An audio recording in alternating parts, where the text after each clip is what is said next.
भी जानता हूँ। ये भारत सरकार का मोटर व्हीकल एक्ट है। सरकार, राज्य सरकार अपनी राय दे रही है, लेकिन भारत सरकार का मोटर व्हीकल एक्ट बना हुआ है, उसके तहत कार्रवाई कर रही है। सड़कें अपनी शहर की इतनी हैं कि वो हम बात करके उसमें कुछ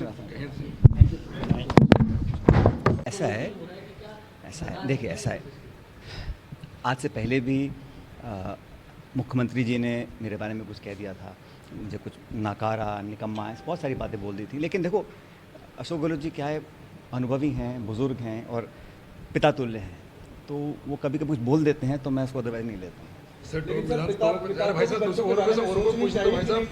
भाई साहब और को पूछने दीजिए प्लीज। आपका जो मतदाता है, आपकी जो जनता है, वो जानना चाहता है कि आखिर पायलट के धैर्य की परीक्षा कब खत्म होगी। ऐसा है, कब होगी आप लोग देखिए, जब से सरकार बनी है तब से मैं एक ही बात को बोलता आ रहा हूँ कि जब हमारी कांग्रेस सरकार पहले थी, 5 साल काम सरकार ने काम किया, लेकिन परिणाम जब आए तो हम सिर्फ 21 विधायक रह गए थे। अगर 1-2 विधायक कम होते तो हम नेता प्रतिपक्ष का पोस्ट हमको नहीं मिलती। और लगभग 50 सीट राजस्थान में ऐसी हैं जो SC ST के लिए आरक्षित हैं। उस सरकार में हमारी जब चुनाव हुए थे तो हमारे सिर्फ 2 विधायक SC ST के आए थे 50 में से, और पूरी कैबिनेट में से सिर्फ 2 मंत्री जीत के आए थे। तो उसके बाद हम सब ने मेहनत करी और 5 साल तक काम करने के बाद, और बीजेपी को हर बार हर मोर्चे पर चुनावी रणक्षेत्र में हराने का काम हम लोगों ने किया है। और 5 साल में हर चुनाव में, उपचुनाव हो, पंचायत चुनाव हो, नगरपालिका चुनाव हो, विधानसभा चुनाव हो, लोकसभा का बाई इलेक्शन हो, हर जगह भाजपा को हराया। और वसुंधरा जी की सरकार ने जो कुछ करना था हमारे साथ किया, और उनकी लाठी में हमने खाई, हमने संघर्ष भी किया है, और खूब रगड़ाई करने के बाद ये हमारी सरकार बनी है, कांग्रेस की सरकार। तो हम तो चाहते हैं सरकार रिपीट हो, और मैं हमेशा फोकस करता हूं कि बाकी बातें छोड़ो और बाकी लोग क्या बोलते हैं मुझे मालूम। मेरा फोकस ये है कि कैसे हम सरकार को रिपीट करें। कांग्रेस सरकार रिपीट कैसे हो, इस संदर्भ में सोनिया गांधी जी से, राहुल गांधी जी से, प्रियंका जी से, नेताओं से, जो हमारे AICs की लीडरशिप है, उन सब से हम लगातार बात कर रहे हैं। और जैसे मैंने पहले भी कई बार कहा कि जो सुझाव मैंने दिए हैं उस पर पार्टी ने काम करना भी शुरू किया है, और उसके अच्छे परिणाम भी आएंगे। अब सिर्फ मेरे ख्याल 1.25 साल या 1.5 साल रहा है अगले चुनावों के लिए। अगर पार्टी और सरकार मिलकर और काम करेंगे, मुझे पूरा विश्वास है कि हम प्रदेश में सरकार को रिपीट कर पाएंगे। तो मेरा तो एकमात्र लक्ष्य ये है कि कार्यकर्ताओं को सम्मान मिलता रहे। कांग्रेस की सरकार बाकी राज्यों में रिपीट हुई है। हम 2013 में जब हम सरकार से बाहर हुए थे तो किस हालात में हम लोग थे, हमारी पार्टी कहाँ थी उस समय, जिन लोगों ने पार्टी के लिए सब कुछ किया, उसको हम कैसे बुला सकते हैं। और मुझे लगता है कि 23 का जो चुनाव होगा उसमें राजस्थान के अंदर भाजपा को सत्ता से दूर रखने का काम भी कोई करेगा तो हम ही लोग करेंगे, और हम लोग मिलकर काम करेंगे तो सरकार हमारी निश्चित रूप से बनेगी।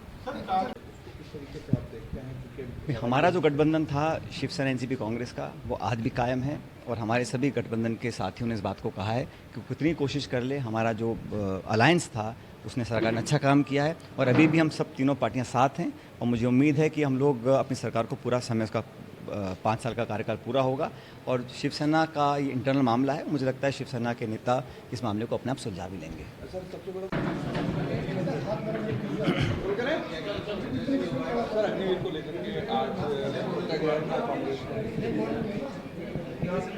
देखिए, कुछ दिन पहले भारत सरकार ने जो योजना की घोषणा करी है उसका समूचे भारतवर्ष में विरोध हो रहा है, और दुर्भाग्यवश ये विरोध हिंसक हुआ।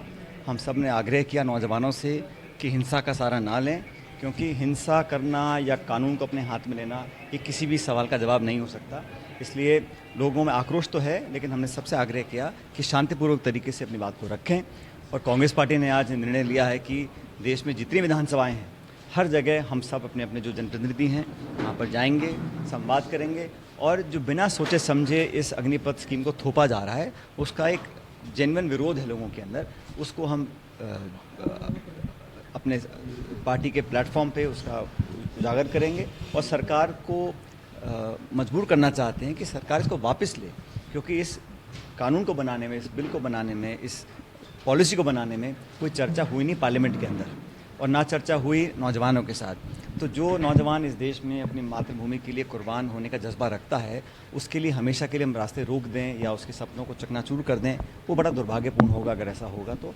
और फौज में भर्ती कौन होते हैं? जो ग्रामीण परिप्रेक्ष्य में रहते हैं लोग, नौजवान जो किसान हैं, गरीब परिवार के लोग, बच्चे हैं, वो उनकी एक तमन्ना होती है कि वो वर्दी पहने फौज में जाएँ। अब इस अग्निपथ से सिर्फ 4 साल तक नौकरी मिलेगी आपको, फिर 75% लोगों को छोड़ दिया जाएगा और ये कह रहे हैं कि उनको नौकरियां देंगे आगे, लेकिन अब तक का जो ट्रैक रिकॉर्ड है सरकार का 8 साल का, इसमें सब कुछ दिया है, यातनाएं दी हैं, दुख दिया है, महंगाई दी है, बेरोजगारी दी है, लेकिन नौकरी नहीं दी है।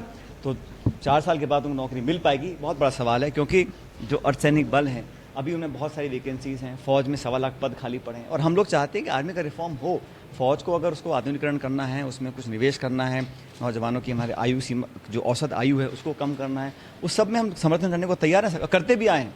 लेकिन ये जो अचानक कर देना, नौजवानों ने जो तैयारी की है, साल 1.5 साल बेचारे रोज़ गाँव में, आप देखो शहर में सुबह सुबह पीटी करते हैं, एक्सरसाइज करते हैं, तो तमन्ना होती है गांव में। और जो जिस घर में एक फ़ौजी हो जाता है उसकी अलग साख हो जाती है, पहचान हो जाती है। तो सिर्फ ये पेंशन या पैसे या तनख्वाह के लिए नौकरी नहीं करते हैं हम नौजवान। फ़ौज की नौकरी बहुत एक हमारी भारत की फ़ौज जो एक उसका शौर्य बलिदान दुनिया में आज बहुत प्रसिद्ध है। हम चाहते हैं कि हमारी सरहद जो आज 2 एक्टिव बॉर्डर हमारे पास हैं, चीन का, पाकिस्तान का, तो ऐसी स्थिति में बहुत जल्दबाजी में इस कानून को, नियम को लगा देना मैं समझता हूँ गलत है। सर, महाराष्ट्र में जिसका बात की इसलिए भी है कि कभी गहलोत साहब का एक बयान जो है वो सुर्खियों में रहा।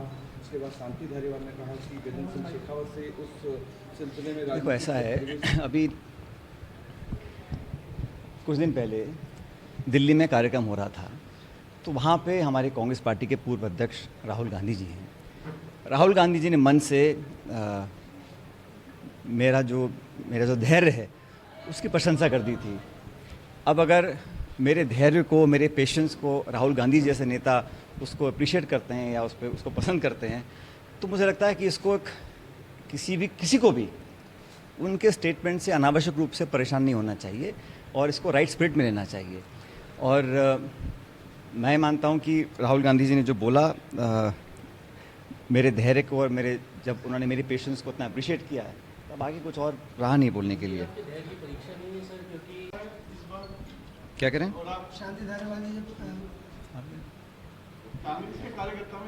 भाई जहाँ